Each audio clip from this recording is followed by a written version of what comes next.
Welcome to the Natural Super Kids podcast, where you will discover practical strategies to inspire you to boost the health and nutrition of your kids. I'm Jessica Donovan, a qualified naturopath specialising in kids' health, and I want to make it as easy as possible for you to raise healthy and happy kids. Let's get into it.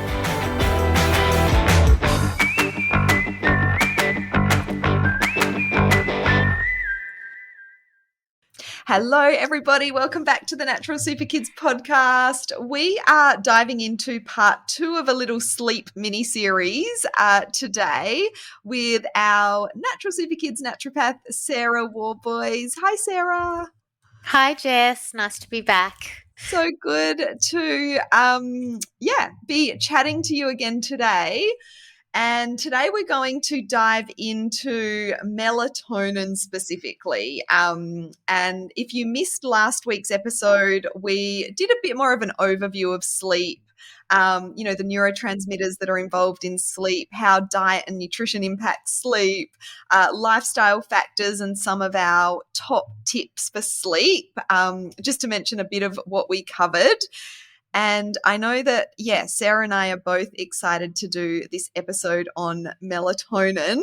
So I guess, when we're talking about melatonin, we really need to discuss the circadian rhythm and melatonin's role in that circadian rhythm. So why don't we start there?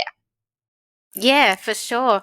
And I'll just also start by saying, this topic came about because we were chatting about it, and I get a lot of questions from clients. I see a lot of kids who are on melatonin. They've been taking it for a while. Some parents are concerned about safety, long-term safety, and there's just a lot of kids on it, and the sales of melatonin have actually increased a lot over recent years. You can buy it without prescription anymore in Australia, and you could buy it from overseas anyway, previous to that, before it was not on prescription. So yeah, it's a common sleep aid that parents lean towards, that actually doctors recommend a lot of. And so it is, biologically we produce it, and it is, like you just said, involved in circadian rhythm. It's the main molecule, I guess, that governs our circadian rhythm, and it's completely dependent on light, and that can be normal natural light and artificial light. So yeah, our melatonin is governed by light, and our sleep-wake cycles are governed by melatonin, very simply. But that is basically what it does. Yes, such a good way to put it. And I agree. There's so many kids taking melatonin, and a lot of uncertainty from parents. Parents, it works really well for a lot of kids. But we do get questions all the time, don't we? Even, public questions over Instagram or emails, and then a lot of questions in the Natural Super Kids Club about, how safe melatonin is. Is it safe to give long term to kids? So I think this is going to be a really interesting episode for a lot of parents, and it's not really a surprise that a lot of kids are on melatonin when we think about, or like you've just explained, that light, governs melatonin production. So let's talk about, apart from its role in sleep, why else is melatonin important in the body? Yeah, so it has a number of roles, and one of them is in immune regulation.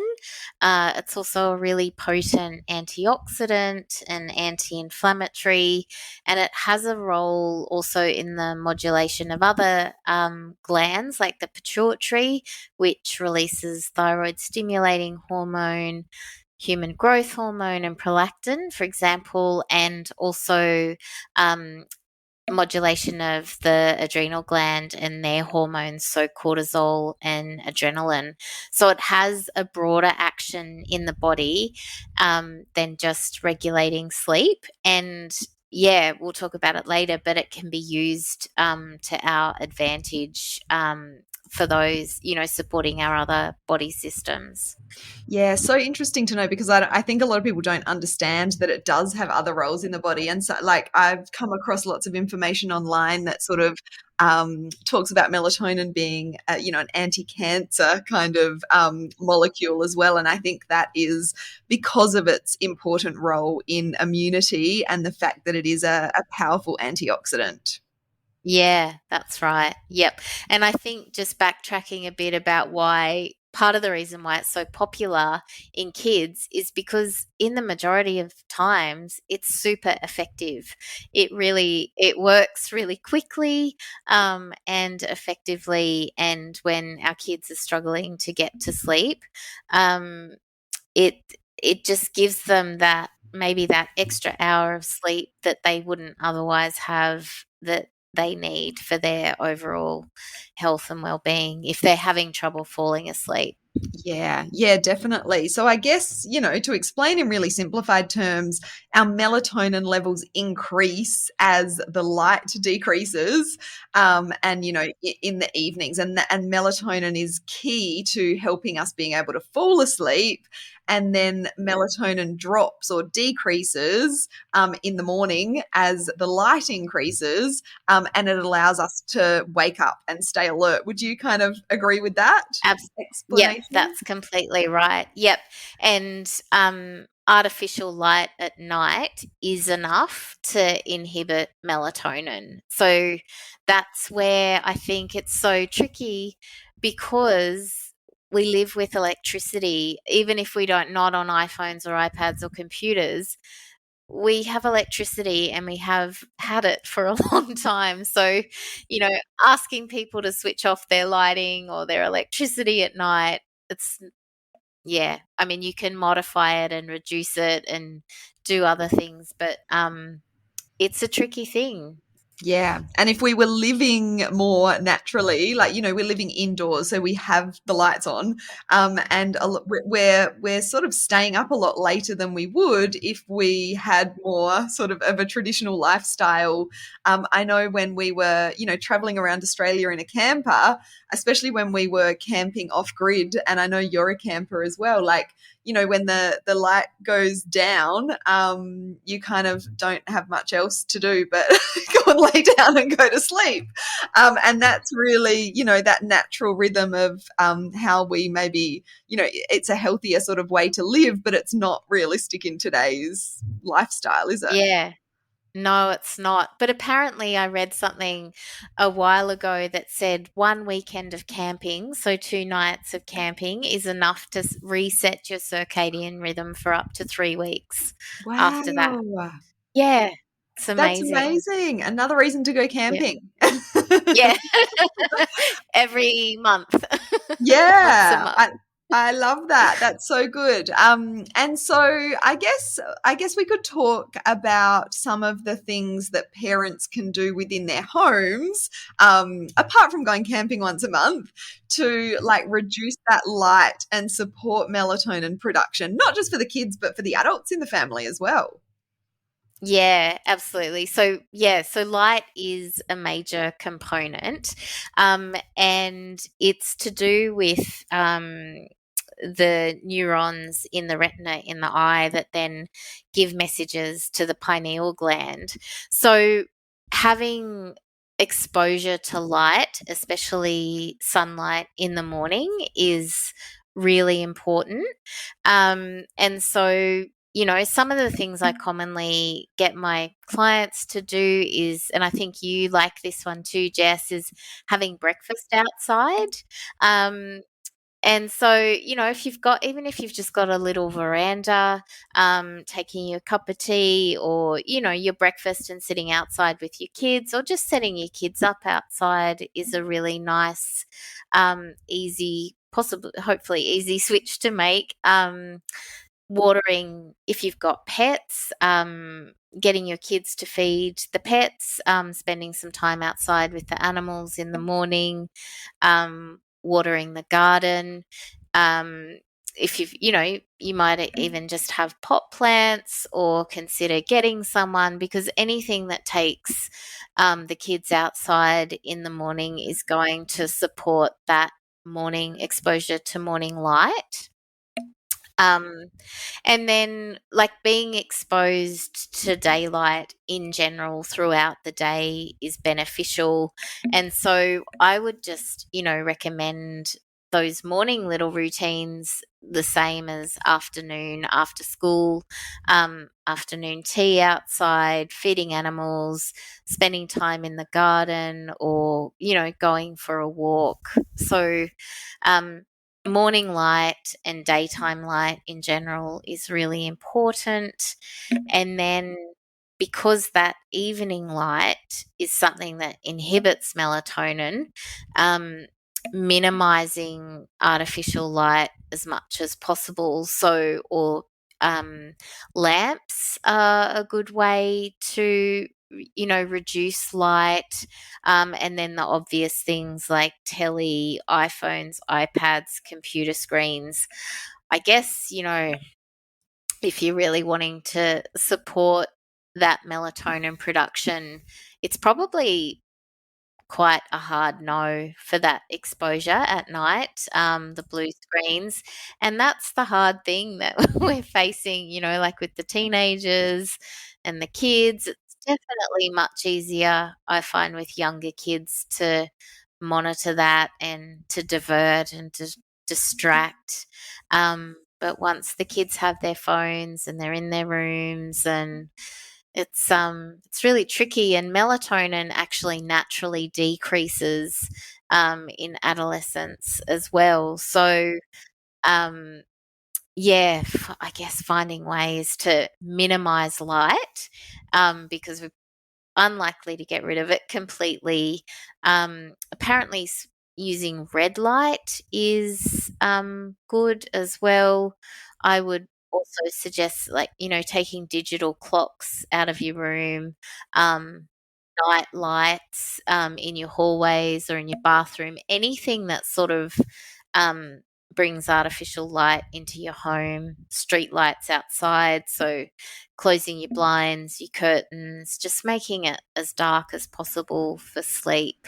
Yes. Oh my gosh, so many good tips. And I feel like, yeah, we are sort of fighting an uphill battle with teenagers. I think it really does depend on the stage of life you're in. Like, and even with that morning light, I remember when my kids were much littler, we would do like go out with the watering cans and water the garden and have breakfast outside. And, now whether they're at high school, it's like kind of a big rush. I guess mine, I feel a little bit, I guess, reassured that my kids then, like, they walk to the bus stop and that's within, that hour after waking, because that morning sunlight ideally in the eyes should be sort of that 1 hour within waking. So, so there's different ways that you can kind of get it. And it does depend on the stage of life that you're in, doesn't it?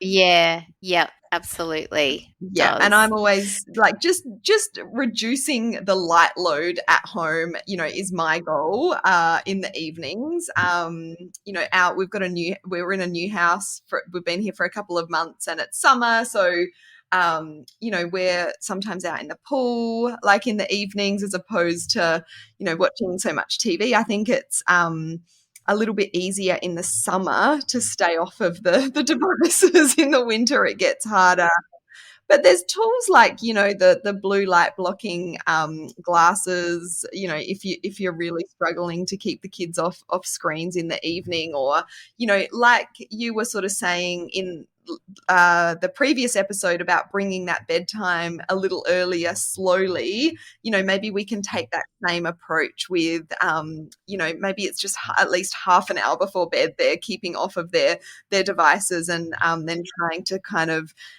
increase that to an hour. But I guess what we're saying is that, we definitely have not not got this down pat either.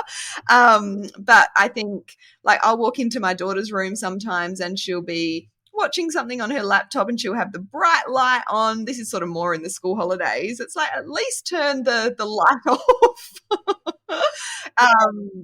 So I think just doing what we can, in the stage of life that we're in is better than nothing. Absolutely. Yeah, just making those small switches and a gradual approach to reducing the nighttime screens. Yeah. Yeah, definitely. As I think we've gotten across, melatonin production is very much, influenced by light, but melatonin production is also influenced by certain nutrients. So, can you explain more about Mhm. that? Yeah, so melatonin is produced in the pineal gland and it's derived from serotonin. And serotonin is derived from tryptophan. In the last episode, we touched on tryptophan, and that's an amino acid that comes, largely from sort of, I guess, animal based protein, but nuts and seeds as well. So, and how important that is for supporting sleep. That study, I don't know if you remember, I mentioned that study that help having a high tryptophan protein breakfast helped with sleep at night, and the reason for that is because it's involved in that serotonin um, production, leading to the production of melatonin. So, the other part of that is that so we need good intake of tryptophan to make serotonin, but we also need good gut function to help with that serotonin production because 90% of serotonin is produced in the gut. And there's also other nutrients involved in the conversion from tryptophan to serotonin and then serotonin to melatonin. And those ones are folate, found in green leafy veggies, fruit mostly, zinc, magnesium, and B vitamins. So all of those nutrients are needed for all those different conversion points so that we get melatonin at at the end. Yes. Such a good point. And yeah, so another vote or another argument, I guess, for just general good nutrition for our kids. Yeah, absolutely. And there are also, like, in all plant foods, there is natural melatonin in varying degrees. So, consuming a wide variety of plant foods, you will get certain amounts of melatonin depending on what you eat. So, you can get it directly in your diet as well as supporting, the higher tryptophan containing foods too. Yeah, yeah, definitely. So interesting. And then I guess, I think what everyone will want to know from this episode is some more info about melatonin, in supplement form. I'm sure there'll be parents listening that's kids are already on melatonin or taking melatonin. And there'll be others that might be interested in, is melatonin a good choice for my child? So, what would you say to parents, about that? Yeah, I think, like, well, one of the questions I do get is safety. And there was a recent systematic review released last year on the long term safety of melatonin in children. Um, it was inconclusive. They didn't find serious adverse effects. And that study was pulled from, randomized clinical trials on uh, lots of different scenarios. So, I mean, they basically said, longer term studies need to be done, but at the moment, so it's not conclusive, but there's no sort of serious adverse effects known at the moment. And I guess that is, they don't know because in recent years, like the melatonin intake prescription to children has really increased, and also because it is an over-the-counter medication, now it's hard to track, because we can't track it through GPs or prescriptions, how many kids are taking it, how much they're taking, and how long they're taking it for. So a lot of that data is missing. Some of the studies were done on, yeah, because I think there was concern that there was delay into puberty and it also affecting bone growth. But the studies sort of said that that hasn't really been shown to be proven. Um, and I guess it's really for those long-term kids on long-term melatonin. And then I would really be looking to support all of those other things that we talked about. And you may already be doing that as a parent: whole food diet, supporting gut health, and all those lifestyle measures that we talk about. Um, doing, trying to your best to do all those things. And sometimes at the end of the day, um, your child still has trouble falling asleep and they really need that extra sleep. So, yeah, using melatonin is a safe option, um, alongside all of those other things you would still be doing.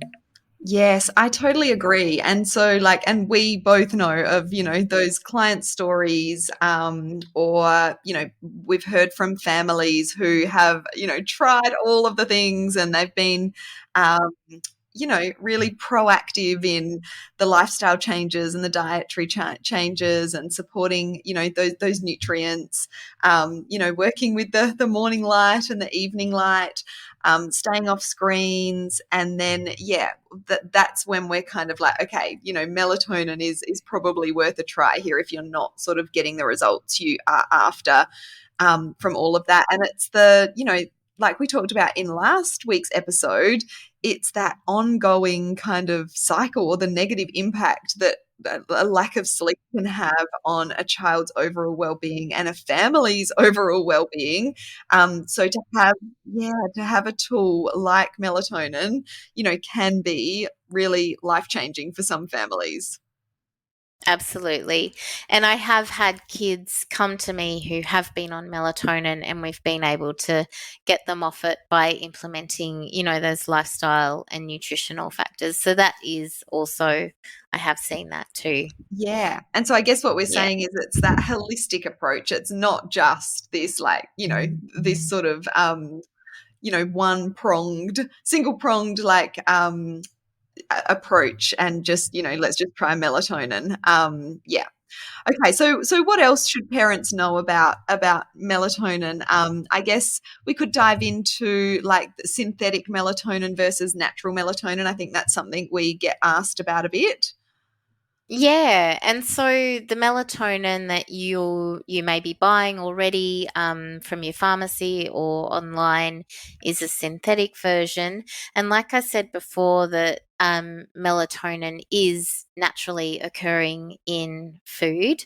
So there is a product called, I think the proprietary name is Herbatonin, and that's derived from alfalfa, rice, and chlorella, and it's body identical to, so it's the same melatonin that we produce in our bodies. Its chemically structure is exactly the same. um, and there was a study that compared the benefits of, the synthetic melatonin versus the bioidentical melatonin, but they were comparing, the antioxidant, properties of the plant based melatonin, and they found it to be, a lot more potent in its anti inflammatory action than synthetic. Melatonin. So, and I was thinking about how this might relate to a child that comes to see me. So, um, in a common clinical presentation, I might see a child who's having trouble sleeping. They've had, enlarged adenoids and tonsils for a number of years. And so in this case, I might wanting to support their sleep, and also that ongoing chronic inflammation, this might be something that I could apply in that situation. So having a potent anti-inflammatory effect as well as supporting sleep, that's a scenario that, would be appropriate to prescribe it if all the other factors were sort of addressed and I felt like it would really support the kid in that situation. Yeah, definitely. Such a good point. And I think there's that there may be, again, there's a lot of uncertainty around some of this, or more studies need to be done.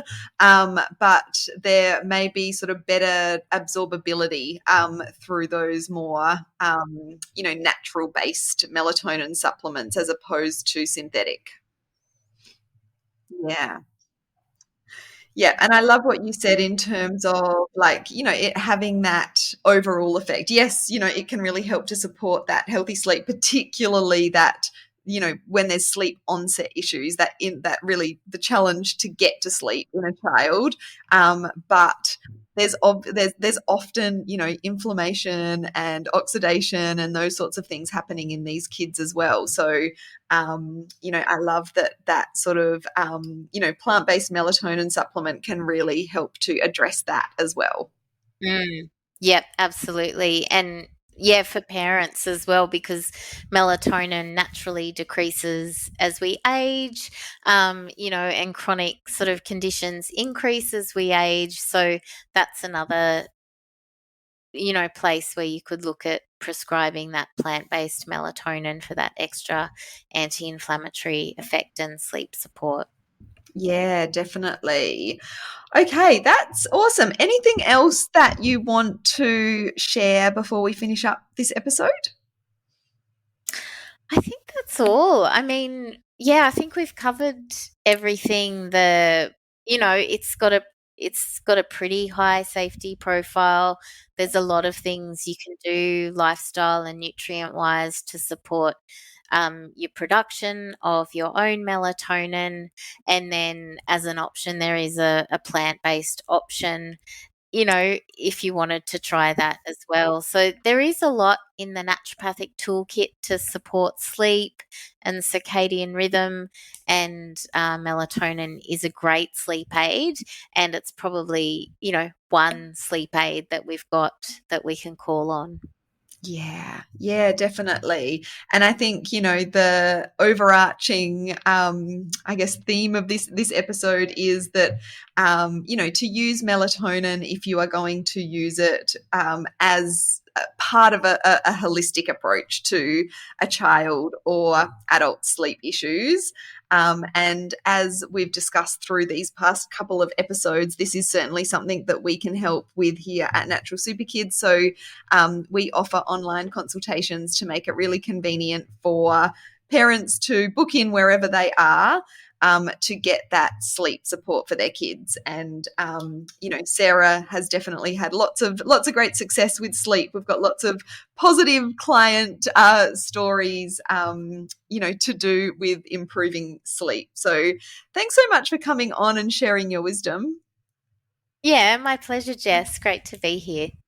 And we will make sure we pop the link to book an appointment in the show notes. You can go to the naturalsuperkids.com website if you're interested to find out more about our online consultations. And also we have a free resource that we'll pop a link to in the show notes. As Sarah was talking about before, breakfast, getting protein in at breakfast time is really important. And so we've got a handy little 3 breakfast recipe ebook that we'll pop the link in the show notes for. Thanks so much, everybody. Have a great day.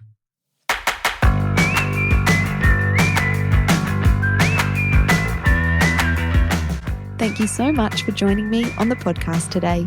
Head on over to our website, naturalsuperkids.com, for the show notes for this episode, as well as a whole heap of inspiration to help you raise healthy and happy kids. I'll see you next week.